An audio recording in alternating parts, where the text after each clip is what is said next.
اللهم صل على محمد وآل محمد وعجل فرجهم وسهل مخرجهم. اللهم اغسلني فيه من الذنوب وطهرني فيه من العيوب وامتحن قلبي فيه بتقوى القلوب يا مقيل اثرات المذنبین۔ دعا ہے کہ خالق کائنات آپ سب مومنین و مومنات کو خدا بند متعال صحت کاملہ و عاجلہ نصیب فرمائے۔ ہر مومن کو، ہر مومنات کو زیارت چہاردہ معصومین کی نصیب فرمائے، حج بیت اللہ نصیب فرمائے، امام زمان کا جال ظہور فرمائے۔ جو مومنین و مومنات بے اولاد ہیں ان کو اولاد نرینہ عطا فرمائے۔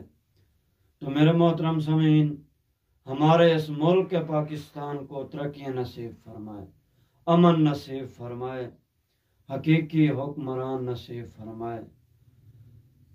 تو میرے محترم سامعین، نبی مکرم نے یہ جو ماہ رمضان المبارک کے 23ویں دن کی دعا کو ہمارے لیے بیان فرمایا ہے۔ میں اس کا ترجمہ، کیونکہ پہلے میں نے متن پڑھ چکا ہوں، اب آپ لوگوں کو متن اور ترجمے کے ساتھ آپ لوگوں تک یہ پیغام پہنچانا چاہتا ہوں جو نبی مکرم نے ہمیں درس دیا ہے، جو ہمیں یہ بات بتائی ہے کہ اے میرے ماننے والو، آپ لوگوں کو چاہیے کہ میرے یہ جو فرمان ہیں اس پر عمل کریں۔ تو پہلے میں اپنے آپ کو کہوں گا، اس کے بعد آپ لوگوں کی خدمت میں کہتا ہوں۔ تو نبی مکرم نے اس ماہ رمضان المبارک کے 23ویں دن کے دعا میں کیا فرمایا ہے ہمارے لیے؟ فرمایا اللہم اغسلنی فیہ من الذنوب، اے اللہ اس دن میرے گناہوں کو مٹا دے، وطہرنی فیہ من العیوب، اور مجھے عیب و نقص سے پاک کر دے، وامتحن قلبی فیہ بتقوی القلوب، اور میرے قلب کو تقوی کے ذریعے امتحان کر، اہل تقوی کا درجہ عطا کرنے والا اللہ ہے۔ اے اللہ تو تقوی دینے والا ہے، تقوی عطا کرنے والا ہے۔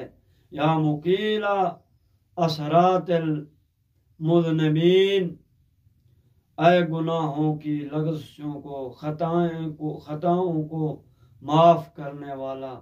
تو میرے محترم سامعین، دعا ہے کہ خداوند متعال ہمیں گناہوں سے دوری کرنے کی توفیق عطا فرمائے۔